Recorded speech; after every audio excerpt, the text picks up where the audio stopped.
আদম আলাইহিস সালামের বয়স ছিল 1000 বছর। পৃথিবীর সব মানুষগুলোর রূহ আল্লাহ রাখলেন সাইয়েদনা আদমের সামনে। সাইয়েদনা আদম বললেন, আল্লাহ ওই রূহটার এত সুন্দর লাগে কেন? এটার নাম কি? কয় ইবনুকা দাউদ, এটা তোমার ছেলে দাউদ। সে বাঁচবে কয় বছর? আল্লাহ বললেন 40 বছর। সাইয়েদনা আদম বললেন, আল্লাহ জিদ মিন উমরিহি, একটু বয়স বাড়ায় দেন না। আল্লাহ বললেন রুফিআতিল আকলাম ওয়া জাফফাতিস সুহুফ, কে কত বয়স পাবে আদম এটা তো লেখা ফেলাইছি, তো চেঞ্জ করা যাবে না রে আদম।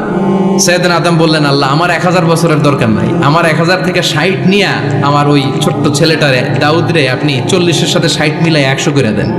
আল্লাহ বললেন ঠিক আছে করে দিলাম, তাইলে তুই কিন্তু বাঁচবি 940 বছর। সাইয়েদনা আদম পৃথিবীর বুকে আসলেন। 940 বছরের পর মালাকুল মাউত এসে হাজির। আদম আলাইহিস সালাম বললেন, আপনি কে? আমি মালাকুল মাউত। কি জন্য আসছেন? আপনার রুহু কবজ করতে আসছি। কয় কেন আসছেন? কয় আপনার 940 বছরে হায়াত শেষ, রুহ নিয়ে যাব। কয় না, আমি বাঁচুম 1000 বছর। মালাকুল মাউত বলে, আরে আপনি তো 60 বছর দান করে আসছিলেন রুহুর জগতে। ছেলেরা দেখে খুশির ঠেলায় 60 বছর দিয়া দিছেন আদমকে, আমার মনে নাই, ভুইলা গেছি ভাগো, আমি আরো 60 বছর বাঁচুম, ভুইলা গেছি।